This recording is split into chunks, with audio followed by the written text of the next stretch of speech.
Kryeministri shqiptar Edi Rama zhvilloi një vizitë zyrtare tretitore në Izrael, ku u prit nga homologu i tij, Benjamin Netanyahu. Vizita zyrtare e kryeministrit Edi Rama në Izrael u fokusua në forcimin e marrëdhënieve mes dy vendeve dhe në promovimin e bashkëpunimit ekonomik dhe turistik. Në pritjen e zhvilluar nga kryeministri izraelit Benjamin Netanyahu, u zhvillua një takim kok më kok, ku u diskutua mbi marrëdhënie dypalshe dhe mundësitë e reja për investime dhe turizëm. Netanyahu vlerësoi thellësisht rolin e Shqipërisë gjatë periudhës më të errët të historisë, duke përmendur mbrojtjen e hebrejve gjatë Holokaustit. Kryeministri Edi Rama është një mik i madh i Izraelit dhe popullit hebre, po kështu mund të themi dhe një mik i madh i imi. Ai përfaqëson shpirtin e vërtetë të Shqipërisë. Njerëzit duhet të njohin rolin që luajti Shqipëria në ditët më të errëta të njerëzimit. Ju qëndruat në krahët e Izraelit kur u sulmuan prej barbarëve.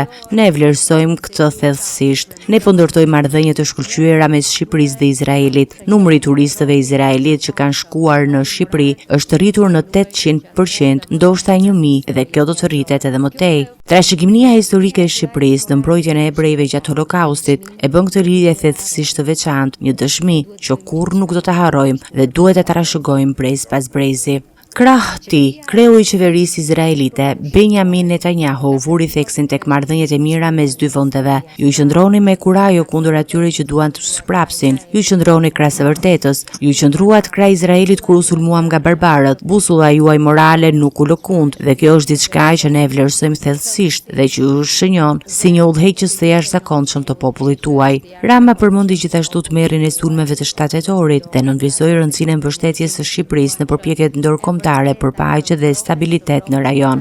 Vizita në Arenën Nova dje ishte trazuese. Pata një ndjesi lehtësimi moral kundrejt shpirtrave të tij, vend të dhimbshëm, duke e ditur që silam kurrë në balë, qëndruam krah pengjeve, të cilët kanë si dhimbje jo vetëm për izraelitët, por edhe për motrat dhe vëllezërit tanë palestinez. Diçka e paparë dhe e padëgjuar në historinë e barbarive. Shqipëria është e nderuar që bëhet pjesë e bordit të paqes dhe e shok të ftesë, jo vetëm si një njohje, por edhe përgjegjësi morale, që do t'i mbështesim përpjekjet për fshi planin e paqes të Trumpit dhe do të ruajmë rolin ton brenda forcës ndërkombëtare për stabilizimin e Gazës.